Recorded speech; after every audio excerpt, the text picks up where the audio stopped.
자, 계속해서 이번 시간은 시청자 여러분께서 가지고 계시는 부동산 관련 고민 방송 시간 통해서 좀 살펴볼 텐데요. 오늘 첫 번째 시청자분 바로 연결해서 말씀 나눠보겠습니다. 여보세요?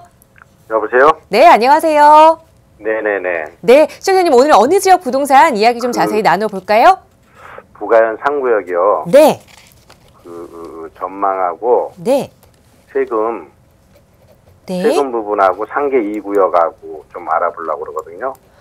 지금 두 군데를 말씀 주셨어요. 부가현 재정비지구 3구역, 그리고 네네. 상계지구 2구역까지 둘 다 보유를 하고 계신 상황이세요? 네네네. 이걸 보유하고 계시는데 매도할 때 어떻게 해야 하는지 이제 세금 부분까지 좀 고민이 된다 이런 네네네. 말씀이신가요? 알겠습니다. 전망과 더불어서 예. 네, 우선 투자 목적으로 이 두 군데를 보유하고 계신 것 같아요. 부가현 3지구 그리고 상계 2구역 어떻게 해야 하는지 한번 살펴보도록 할게요. 대표님과 인사부터 나눠보세요. 네네. 네, 안녕하세요. 예, 안녕하십니까. 예. 네, 반갑습니다. 네. 예. 지금 뉴타운 지역의 각각의 뉴타운 지역을 보유를 하고 계신 거예요? 아니면 구입을 하시려고 하는 거예요? 저 보유를 하고 있어요, 지금. 보유를 하고 계시다고요? 네네네. 예. 그런데 지금 어쨌거나 부가현 3구역 같은 경우는 부가현 뉴타운에서 이제 개발을 해야 되는 곳이고, 예. 상계 2구역 같은 경우도 상계 뉴타운 중에서도 가장 빠른 속도를 내보이고 있는 곳이잖아요. 네네네. 그러니까 두 곳의 전망은 당연히 개발을 앞두고 있는 곳이기 때문에 예. 현재보다 훨씬 좋은 조건을 갖추는 걸로 변화하는 거잖아요. 예. 그러니까 두 곳의 전망은 당연히 좋죠. 그래서 네. 부가현 3구역이요. 예. 내년 5월 한 20일 되면 2년이에요. 저 매수한 지가. 그러니까 부가현이 예. 부가현 3구역이 예. 그럼 구입을 언제 하신 거예요? 작년 2017년 예. 5월 한 20일쯤 했어요. 5월에 했고 그 상계는요? 올해 7월에 했고. 2018년도 7월에 하셨고. 예. 예. 또 이거 두 개 말고 또 다른 주택 또 있으시고요? 없어요. 없고. 예. 그러면은 부가현 다행히 이제 1년이 넘었으니까 두 개를 구입한 시점이 이거 말고 보유 주택이 없으시니까 부가현 3구역이 지금 기존 주택이 되는 거고요. 네. 상계 2구역이 새로 구입한 이제 신규 주택이 되시는 거예요. 그렇죠. 예. 그러면은 일단 현재 상태에서는 일시적 2주택이 되시는 거거든요. 네네네. 일시적 2주택이니까 2018년도 올해 7월이니까 일시적 2주택 3년 기간 적용받으시는 거예요. 3년이요? 예. 그러면은 이거를 그러니까 상계 2구역을 구입한로부터 플러스 3년 예. 하면은 2021년 7월이잖아요. 예. 요때까지 부가현 3구역을 처분하시면 예. 다행히 또 2017년 5월에 구입하신 거잖아요. 부가현 3구역도. 맞아요. 파리 대책 이전에 구입하신 거니까 거주 요건이 필요가 없어요, 또. 예. 그럼 부가현 3구역은 비과세를 받을 수가 있어요. 3구역은 예, 부가현 3구역을 일시적 2주택에 의한 비과세를 받을 수 있는 거거든요. 예. 그런데 제가 보기에는 부가현 3구역이 2021년 7월까지 저희가 입주할 일이 없어요. 그렇죠. 예. 그렇죠. 아직도 사업 기간이 많이 남아 있잖아요. 그렇죠? 네네네. 그러면 굳이 내가 이거를 비과세를 받기 위해서 이걸 처분할 것이냐? 예. 아니면 지금 부가현 3구역 같은 경우는 서울 도심 한복판에 있는 대규모 뉴타운이잖아요. 그렇죠? 네네네. 그리고 부가현 뉴타운 중에서는 부가현 3구역이 4,000세대 이상으로 제일 규모가 커요. 예. 그리고 또 개발이 제일 마지막에 입주를 할 거예요. 예. 그러면 그 상징성이 상당히 커지거든요. 예. 그러면 저는 저 같으면 선택을 할 것 같아요. 어떻게 선택을 하면 어쨌건 상계 2구역도 뉴타운 지역이고 그 지역에서 정말 필요로 하는 새 아파트로 바뀌는 곳이기 때문에 네네. 가치가 있어요. 상계 2구역도 가져가고 부가현 3구역도 가져가는 게 맞아요. 지금 현재로 봤을 때는. 네네. 그러면 어쨌건 난 둘 중에 하나를 선택해야 되잖아요. 일시적 2주택 기간이 넘어버리면 내가 이제 중과세를 물어야 되니까. 그렇죠. 그렇잖아요. 예. 그러면 예. 근데 그럼 이게 우리가 이걸 구분하는 거예요. 그러면 부가현 3구역의 차익이 더 클 것인가 상계 2구역의 차익이 더 클 것인가 생각해 봐야 되거든요. 예. 그러면 제일 먼저 우리가 입지를 봐야겠죠. 입지. 그죠? 예. 근데 입지는 사실은 누가 봐도 이건 부가현 3구역의 입지가 더 좋은 거잖아요. 예. 서울 도심 바로 옆에 있으니까. 예. 그리고 규모적으로 보더라도 그러니까 주거 타운 형성된 걸 보더라도 부가현 예. 3구역이 상계 2구역보다는 조금 더 좋단 말이에요. 예. 그럼 당연히 부가현 3구역을 1주택 비과세 요건을 갖추는 게 맞아요. 예. 그죠? 비과세 조건을. 그러려면 내가 지금 이걸 부가현 3구역 1주택 비과세 요건을 갖추려면 상계 2구역을 좋은 방법이 있잖아요. 임대사업으로 등록하면 되는 거잖아요. 임대로요? 예, 다행히도 올 7월에 구입했으니까 그냥 이미 구입해 놓은 거기 때문에 등록을 하시면 임대사업자가 얻을 수 있는 혜택 있잖아요. 양도세 중과 배제라든가 종합부동산세 합산 배제 이런 다양한 혜택들이 있잖아요. 예, 그대로 보실 수가 있단 말이에요. 그러면 지금 상계 2구역도 지금 건축심의 단계인가 그럴 거예요 아마. 아직 철거까지 가려면 기간이 많이 남아 있어요. 많이 남았은 것 같아요. 예, 많이 남아 있잖아요. 그럼 하루라도 빨리 등록해서 내가 의무 임대 기간을 빨리빨리 채워야 되는 거거든요. 그래서 가능하면 내가 어떤 그 자금적인 부담이 크지가 않다라면 제일 좋은 것은 상계 2구역도 입주 이유, 부가연 3구역도 입주 이유. 만약에 둘 중에 하나를 내가 마지막에 처분을 해서 어떤 걸 계속 끌고 갈 것이냐 그러면 부가연 3구역을 당연히 길게 끌고 가는. 이렇게 딱 큰 틀을 잡으시고 앞으로 딱 계획하시면 될 것 같아요. 그러면 부가연 3구역은요, 선생님. 네네. 내년 5월이면 2년이거든요, 산지가. 예, 그러면 내년 2년 넘어서 팔면은 세금이 어떻게 되는 거예요? 비가 일시적 2주택 기간에 해당되니까 비과세죠. 그래요? 네네. 근데 말씀드린 것처럼 워낙 좋은 곳 입지니까 가능하면 제가 아까 말씀드린 방식을 선택을 해서 좀 길게 가져가셨으면 좋겠어요. 네네네, 고맙습니다. 고유하고 있는 걸 잘 지켜내는 것도 정말 좋은 재테크입니다. 예, 알겠습니다. 고맙습니다. 네. 감사합니다. 우선 세금적인 측면에서 비과세 혜택 내년 이전에 매도하면 받을 수는 있지만 그래도 더 장기적으로 보유하시는 게 투자 목적에는 더 맞다라는 말씀 주셨으니까요. 다시 한번 투자 계획 점검해 보시기 바라고요. 언제든지 더 궁금한 내용 있으시다면 저희 세미나 무료로 참여해 보시거나 또 무료 상담 전화 이용하시기 바랍니다. 계속해서 두 번째 시청자분 전화 연결 통해서 또 말씀 이어갈게요. 여보세요? 네, 여보세요? 네, 안녕하세요. 네, 안녕하세요. 네, 오늘 어느 지역 좀 고민 가지고 계신가요? 저기 수원의 권선 113-12구역 영신여고 있는데 재개발. 네. 그쪽에 이제 제가 입주권 25평짜리 가지고 있고요. 네. 그리고 지금 현재는 이제 무주택이거든요. 네. 여유 자금이 한 1억 6천 정도 되는데 이거 가지고 이제 어떻게 투자해야 될지 그거 상담 좀 하고 싶어서. 알겠습니다. 지금 수원 권선의 재개발 구역에 입주권을 하나를 보유하고 계시고 거기에 추후에 실제 거주하실 계획이세요? 그렇지는 않고요. 이제 봐서 지금 현재는 이제 전세 살고 있는데 앞으로 이제 투자해서 돈 좀 벌어가지고 이렇게 좋은데 이렇게 들어가서 살고. 알겠습니다. 그럼 우선 이 입주권도 투자 목적으로 지금 생각을 하고 계시고 남은 여유자금 1억 6천 정도를 또 어떻게 투자를 하면 좋을지 고민이 되시는 것 같아요. 네, 한번 살펴보겠습니다. 네, 알겠습니다. 자, 대표님과 인사부터 나눠보세요. 네, 안녕하세요. 안녕하세요. 네, 안녕하세요. 네, 반갑습니다. 네. 네, 지금 수원의 권선동에 지금 재개발 하나 갖고 계시고 네, 그럼 이미 1주택은 갖고 계신 거잖아요. 그죠? 네, 그리고 나머지 여유자금을 어디다 투자할까를 고민하시는 거예요? 네네. 먼저 재개발은 항상 그래요. 재개발에 있어서 가장 많은 수익을 얻고 재개발에 있어서 승자, 그러니까 굳이 꼭 그걸 승자라고 표현하기 좀 그렇지만 어쨌건 내가 이런 투자 게임에서 살아남고 승자가 되기 위한 되는 사람이 누굴 거라고 생각을 하세요? 재개발을 끝까지 지켜서 나중에 입주까지 보고 입주 이후에 처분하는 사람이 가장 많은 이익을 실현시켜요. 네. 예, 그래서 이거를 재개발을 내가 갖고 있는 거를 이걸 팔아야 될까 말아야 될까 큰 고민을 하지 마시고 가능하면 많은 자금이 투입되지 않은 상태라면은 이걸 끝까지 보존하시는 게 상당히 이익적인 측면에서 유리하다 이렇게 생각하시면 되겠고요. 네네. 네, 그럼 1억 5천 정도의 자금을 갖고는 뭐 고민해 보시거나 생각해 보시는 곳이 있으실 거 아니에요. 저는 당연히 도심이 좋죠. 근데 이제 지금 하도 많이 올라서 도심? 어제 매일경제 보니까 또 빌라는 이제 서울에 공급이 너무 많아서 하면 안 된다고 나오더라고요. 네. 지금 고민이 많이 돼서. 그럼 내가 그러니까 중심은 있을 거 아니에요. 내가 예를 들어서 여유자금 아까 얼마라고 그러셨죠? 지금 현재는 1억 6천 정도 되고 앞으로 한 2억 정도? 그럼 2억 이내에서 내가 투자할 수 있는 거는 그럼 내가 만약에 서울은 어디서 보니까 그렇게 말을 해서 난 서울 투자를 안 하겠다. 그럼 경기권이면은 가까운 수원권에 있는 소형 아파트를 선택하시면 되는 거고. 근데 경기권에서 수원에서 소형 아파트를 선택하시더라도 수원도 이미 역세권들이 많잖아요. 그죠?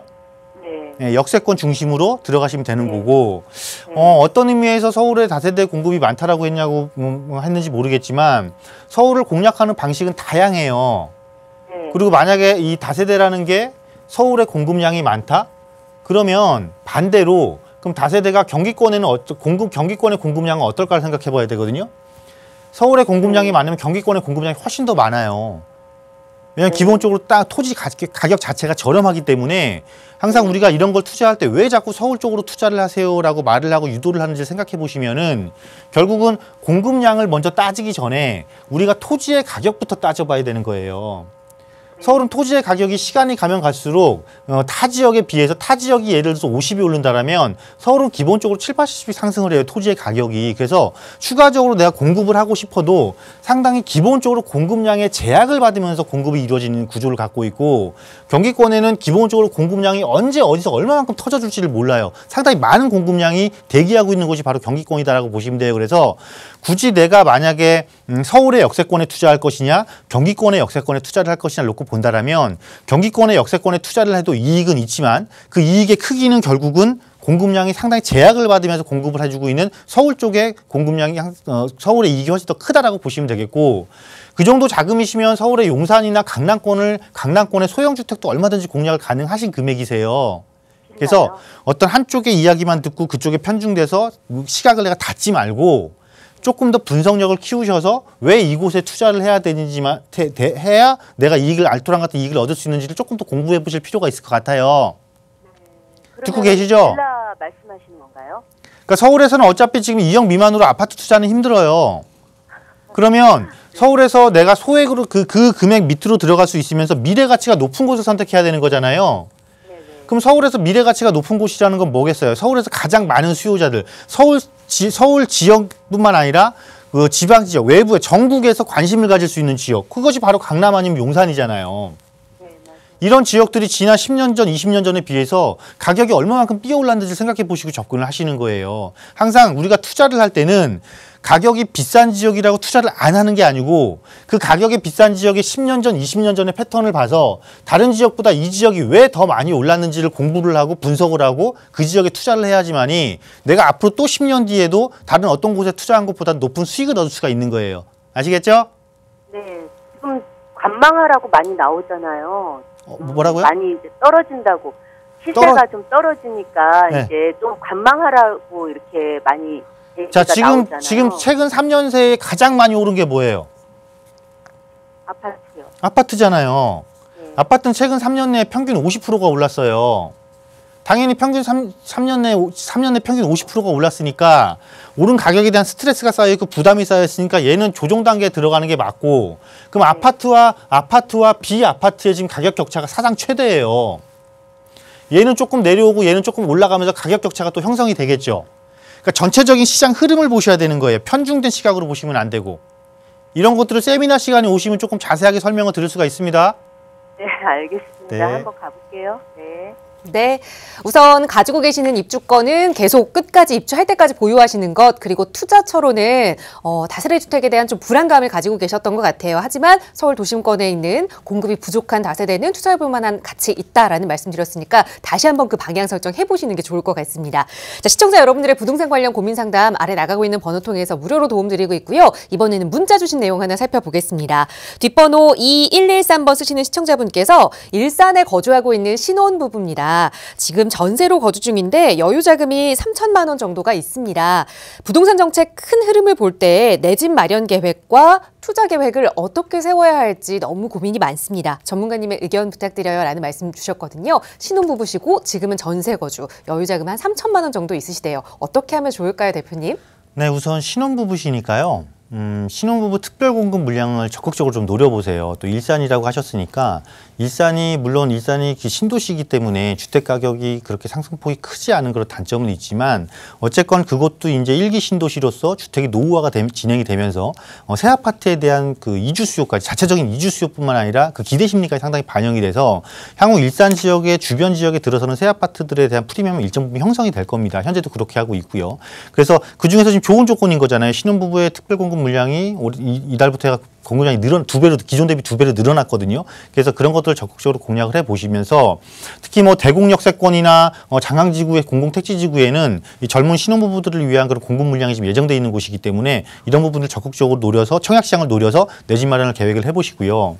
또 지나치게 또 청약시장에 집중만 하고 있다 보면은 다른 것도 놓칠 수가 있어요. 그러면 현재 있는 여유자금 3천만 원을 여유자금 3천만 원을 가지고 조금 더 투자의 패턴도 그려볼 수가 있다. 대신에 청약에 영향을 미치지 않는 투자를 해야죠. 청약에 영향을 미치지 않는 투자를 하는 게 무엇이냐면 오피스텔 같은 경우는 내가 일정한 부분, 역세권의 오피스텔이라든가 서울 주요 중심지의 오피스텔 같은 경우는 입주 이후에 충분히 그러니까 내가 만약에 3천만 원 갖고 투자를 했다. 그러면 최소한 2천만 원, 3천만 원의 이익은 충분히 볼 수 있는 그런 구조를 띠고 있습니다. 기본적으로 역세권이기 때문에. 그런 곳들은 청약을 하더라도 내가 투자를 하더라도 청약 시장에서 내가 주택수를 산정할 때는 무주택자에 들어가요. 그러니까 항상 있는 자금을 가지고 내가 이걸 무조건 묻어놓을 곳이 아니라 내가 하고자 하는 목적 달성에 피해가 안 간다라면 오히려 그걸 적극적으로 활용을 하면서 향후 내가 이게 청약시장을 공략을 해서 당첨이 됐을 때 이거를 투자를 함으로써 이 금액이 훨씬 늘어나잖아요. 그 늘어난 자금을 가지고 처분을 한 이후에 여유 있게 이 청약시장 공략한 것을 활용할 수 있는 이런 그러니까 어떤 그 사다리 패턴이죠. 그런 시너지를 얻을 수 있는 그런 패턴을 구사를 하시면 되겠거든요. 그래서 신혼부부니까 첫 번째 청약시장을 적극 공략할 것, 그리고 지나치게 청약시장만 너무 편중을 해서 현재 있는 여유자금을 그대로 은행에 묻혀놓으시는 것보다는 두 번째 그 여유자금으로 할 수 있는 단 청약시장에 내가 청약을 함에 있어서 불이익이 없는 투자 패턴, 투자 가능한 상품에 투자를 해서 자본금을 좀 불리는 방식을 구사할 것, 이렇게 두 가지로 정리를 해드리도록 하겠습니다. 네, 우선 신혼부부 특별 공급 계속해서 노리시되 그거에 부담을 주지 않는, 그 문제가 생기지 않는 오피스텔 투자, 역세권 오피스텔 투자까지 권해주셨거든요. 이런 부분 조금 더 자세하게 투자 계획들 세워보시고 언제든지 궁금한 내용 있으시다면 상담 전화 통해서 무료로 더 상담 받아보시기 바랍니다. 자, 계속해서 다음 시청자분 또 전화 연결 통해서 말씀 이어갈게요. 여보세요?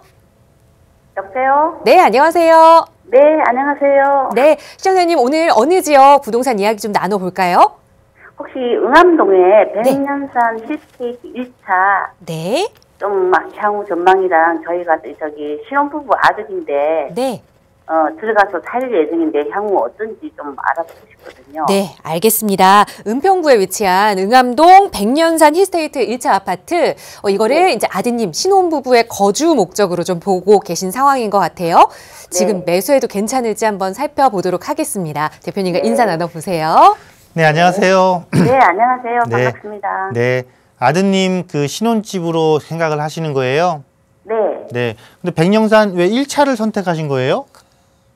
근데 아들이 이쪽에 이렇게 인터넷으로 한번 봤나 봐요. 조금 뭐 깨끗하고 이런 게 있어가지고 잘 모르니까 일단 서울 쪽도 잘 모르고 이제 처음으로 이렇게 집에 대해서 관심을 가지다 보니까 백령산 일대 이쪽에서 지역에 보신 건 나쁘진 않으세요. 왜냐하면 여기가 이제 거의 한 5,000세대 정도의 아파트 단지가 형성되고 있는 곳이기 때문에 주거지로서 타운화가 이루어지고 있는 거니까 이것이 일정 부분 그러니까 가격이 하락 압박을 받는 것보다 꾸준하게 상승할 수 있는 여건을 이미 갖춘 거거든요. 그런데 이제 문제는 뭐냐면 이 지역이 이제 단점과 장점이 공존을 해요. 장점이라면은 이 지역 내에서 비교적 다른 가격이 많이 상승한 아파트 단지 대비 그래도 내가 아직까지는 진입해볼 만한 가격대를 형성하고 있다는 게 장점이고 또 백년산 근린공원이 있어서 상당히 그 공기가 좋다라는 장점이 있어요. 자연환경이 좋다라는 거. 그리고 단점은 뭐냐면 이게 산자락 아래쪽에 있다 보니까 이 지역 내에서 조금 구릉지를 형성하고 있어요. 그리고 대중교통의 접근성, 그러니까 버스의 접근성이 아닌 지하철과의 접근성은 조금 떨어지는 단점이 있어요. 그러면 내가 이런 지역을 선택할 때는 어떤 기준을 놓고 선택을 하냐면 지역에 장점이 있는 거는 이후에도 계속 장점으로 작용을 하잖아요. 근데 지역에 단점이 있는 것이 개선이 될 수가 있다라면 내가 예측한 것보다 훨씬 더 많은 가치 상승을 이룰 수가 있겠죠. 그죠?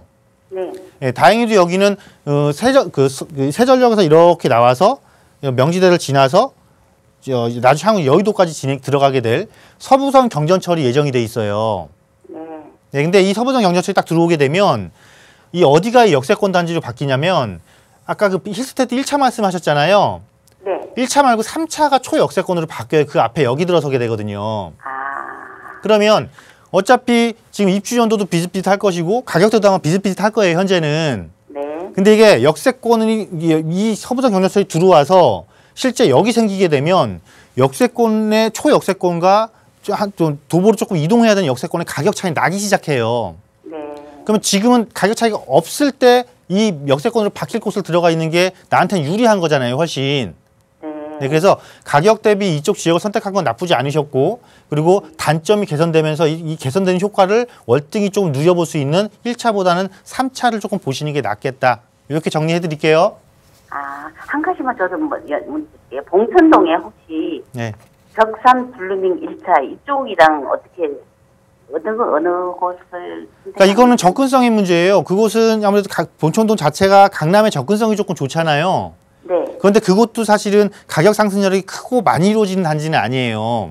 네. 그거는 지금처럼 최근 3년처럼 부동산 가격이 정말 화랑세가 이루어져서 네. 또 시장의 패턴이 큰 패턴을 이루어지지 않는 이상은 그냥 잔잔하게 움직이는 거지 큰 상승을 이루어내지는 않는 거거든요. 그런데 이쪽의 지역을 보시는 게 뭐냐면 최근 마포구나 서대문구 쪽이라든가 이쪽 지역이 상당히 지금 많이 예전에 그런 서대문구가 아니에요. 특히 마포의 가격 상승이 이루어지면서 상대적으로 가격이 낮은 가격을 형성하고 있는 서대문구가 마포를 지금 쫓아가는 상황을 벌이고 있단 말이에요. 그러면서 가재울 뉴타운과 수색진산 뉴타운이 가격을 선도해주기 때문에 백년산 힐스테이트가 지금 접근하기엔 조금 더 낫지 않을까 이런 의견 드리도록 하겠습니다. 아, 감사합니다. 네. 고맙습니다. 네. 보셨던 아파트 단지 추천드리면서 단지를 3단지 쪽으로 관심 바꿔보시길 권해드렸거든요. 좋은 선택하시기 바라겠고요. 저희 빠르게 다음 전화 바로 받아볼게요. 여보세요? 네, 여보세요? 네, 안녕하세요. 네, 안녕하세요. 네, 어떤 고민 좀 가지고 계세요? 네, 송파 가락동에요. 네. 132-1 투룸을 2개 갖고 5년 임대하고 있는 사람이에요. 네. 하나는 마포구 용강동 149-36. 네. 이거를 5년짜리 임대인데 엘리베이터가 없어요. 네. 그래서 이게 10년짜리로 바꾸면 어떤가 하고요. 네, 알겠습니다. 지금 2개의 다세대 주택을 보유하고 계신 네. 것 같아요. 가락동에 하나, 그리고 마포 용강동에 하나. 네. 이거를 2개 다 임대사업을 등록하신 상황이세요. 예. 네, 알겠습니다. 이걸 더 연장해야 될지 한번 살펴보도록 할게요. 대표님과 인사 감사합니다. 나눠보세요. 네, 안녕하세요. 네, 대표님 감사합니다. 네, 반갑습니다. 네. 네. 자, 제가 한번 여쭤볼게요. 이 2개를 구입해서 지금 단기 임대를 등록하셨다고 했는데 네. 그러면 새 거를 구입하셔서 등록하신 거예요? 네, 분양받은. 근데 이거를 지금 이제 10년짜리로 전환할까 말까 고민하시는 거예요? 8년짜리로? 네. 제 생각은 전환 안 하시는 게 좋을 것 같아요. 아, 그래요? 왜냐하면 전환을 하게 되면 단기에서 예. 장기로 전환을 하게 되면은요. 네. 이게 법 적용이 2개가 돼요. 민간 임대주택에 관한 특별법하고 네. 조세특례 제한법 2개를 적용받는데 네. 그러니까 민간 임대 특별법을 적용받을 때는 이 단기 임대 사업했던 의무 임대 기간 있잖아요. 예. 그게 그대로 다 합산을 해줘요. 네. 그런데 문제는 우리가 임대 사업을 등록하는 이유가 세제 혜택을 받기 위해서 등록하는 거잖아요. 네. 그런 세제 혜택을 받기 위해서는 조세특례 제한법이 적용이 돼서 네. 내가 단기 임대 때 등록한 기간 있죠. 네. 이 기간의 2분의 1만 여기선 적용을 해줘요. 아, 2분의 1만요? 네, 그러면 만약에 내가 단기 임대로 했는데 4년을 했어요. 네. 그랬다가 등록 전환을 한단 말이에요, 장기로. 네. 그러면 기존 4년 인정받는 게 아니고 2년만 인정받아요. 그래야 세무 혜택을 볼 수 있어요. 아. 그러면 나는 의무 임대 기간이 뜬금없이 더 늘어나고 그렇죠. 받는 제약은 그대로 유지되잖아요. 네. 그런데 새 거를 사서 내가 어차피 비과세 때문에 5년을 채워야 된다라면 네. 5년 정도 운영하고 나면은 그때 그 가격이 아주 좋을까, 거래가 활발할 수 있다면. 왜냐하면 5년 이내 거는 새 주택으로 취급되면서 거래가 되니까. 네. 그러니까 내가 제약 없이 처분을 할 수 있는 거잖아요. 네. 용강동도 그렇고 지금 가락동도 그렇고 5년 정도만 유지한 다음에 처분해서 네. 갈아타시는 것도 좋을 것 같아요. 아, 그래요? 2개를 합해서 조금 더 좋은 지역으로 가든지 아니면 각각 분리를 해서 또 다시 이렇게 가치 상승을 이룰 수 있는 지역을 가든지 이렇게 방향을 잡으세요. 대표님. 네. 그 용강동은 지구단위 계획이라는 게 뭔 뜻이에요? 그 지구단위 계획은 개발에 대한 계획이 있고 개발을 억제하는 지구단위가 있어요. 네. 그 세부적인 거는 조금 제가 저걸 좀 열어봐야 알아요. 그 도시계획 확인원을. 네. 네. 그렇기 때문에 그런 부분들은 세미나 시간이나 아니면은 별도의 상담을 좀 활용을 하세요. 네.